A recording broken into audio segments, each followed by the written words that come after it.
I want to bring in Scott Bauer, CEO of Prosper Trading Academy, to help us break down that call yesterday and what it means for the futures contract. Scott, I also want to talk currencies and treasuries, but first, a product, as I mentioned, that's kind of been off and flying below our radar. Bitcoin no longer after that call yesterday. Berenson calling for 200K between now and January.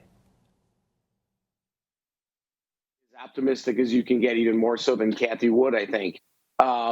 You look at Bitcoin, and we all look at it on a day-to-day, on a micro basis, and it certainly has been trading in a range. It is down at the lower end of the range, but I think the fact that the last few attempts that it couldn't get through 70,000 or so, that's problematic for the Bitcoin bulls. Now, it is really trading, Ben, over the last 6 months or so, or ever since the big run up with the ETFs and the halving, it has been trading pretty much lockstep with the Fed and interest rate policy. So if we start to see the Fed maybe change a bit here, if the eco data continues to come in soft and those chances of a September rate cut do increase, right now they're sitting at, I think, about 65% or so, you could see Bitcoin rally from there. But boy, that's an aggressive call for the next 6 months to basically triple. To say the least. Taking a look at the chart here real quick, I just want to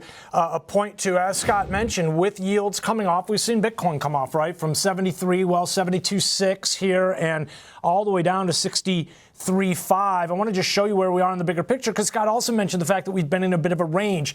Scott, I feel like one could argue when we were range bound in the beginning of the year, right, into December of last year, beginning of this year, we were kind of contained around this 43, 45 level. I would argue that the bulls are very happy with what we're seeing up here right now, the longer term bulls, right? No, we're not at that 200,000 level by any means yet, but this is value forming at this upper level. No rejection of the rally that we saw to just shy of 75,000. And for the record, that call for 200,000, as far as I remember, is up from 150,000 from the prior call. So that's a pretty optimistic one. But again, this chart gives you a lot of reason to be optimistic. Yeah, you don't like to see that recent selling, but within this range here, still a bullish pattern. There's no question about it. So if you expand, instead of looking at a day-to-day like what you just had up on the screen there, if you expand that, we are in a range. We're at the lower end of that range, but we are in a range. And we know with Bitcoin specifically, when we see that coil, when it kind of just sits in a range for a while here, that is usually a precursor to seeing a big breakout one way or the other here. Yeah. Obviously, Berenstein is looking for that to be the upside here. Yeah, I kind of think of it as sort of like a pop bottle that's being shaken up here. Eventually, it does, right, explode. Talk to us about what's going on here, because yields have been coming off, right? We've seen data which has been supportive of the fact that the Fed's making progress on inflation, but not necessarily cratering the economy or creating a situation here we have to be concerned at this point.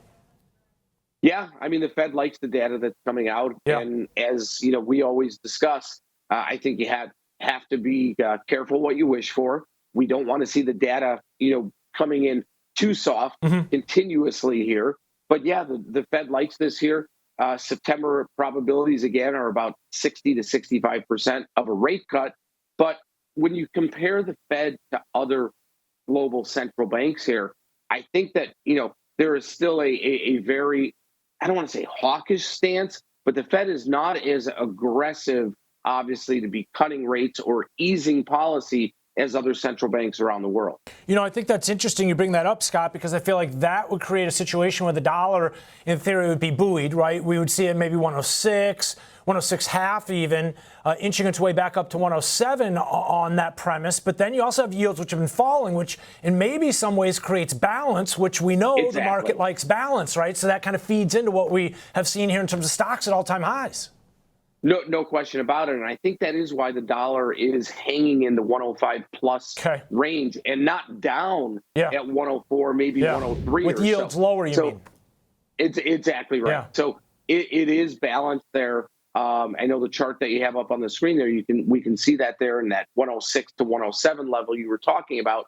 You would think that maybe the dollar would be up there, but the eco data is kind of fighting that. So it's a real interesting dynamic right now. I do think the Fed is, in comparison to other central banks, is definitely on the hawkish end of things here.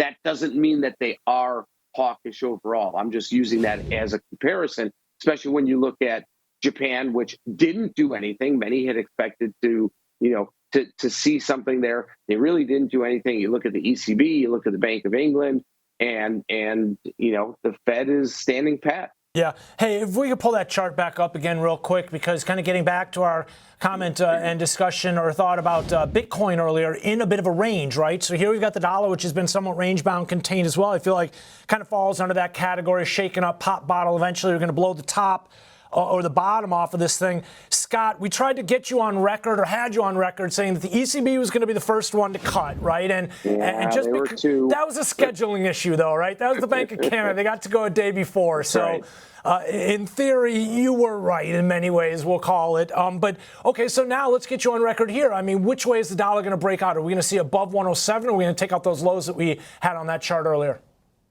I would say that the dollar is going to be heading lower over the next few months. Now, in the interim, over the next days, week or so, we could see the dollar tick higher just based on eco data coming out elsewhere. But I think that it's going to be a tough fight for the dollar here if, we are expected to lower rates in September. If our eco data still comes in soft, regardless of what happens elsewhere here, I do think there's overall pressure on the dollar. A different scenario, though, per our discussion, if we see the Fed unable to cut rates while Europe and other central banks are, right? But not necessarily creating a situation where we'd see a blowout top there either. Do you think that would still just kind of feed into this containment?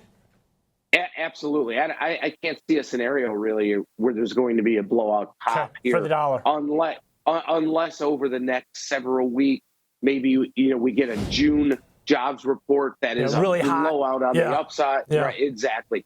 I just don't see that scenario happening. Yeah, inflation starting to kind of rear its ugly head again. Now, hey, we were just talking in the last block about crude inching its way back above 81 as we head into the end of the week. And a reminder for everybody, still ongoing geopolitical tensions, right, in Middle East, in Ukraine. So stories to be watched as well. Let's keep an eye on this as it develops, Scott. I appreciate you joining us and sharing part of your Friday morning with us.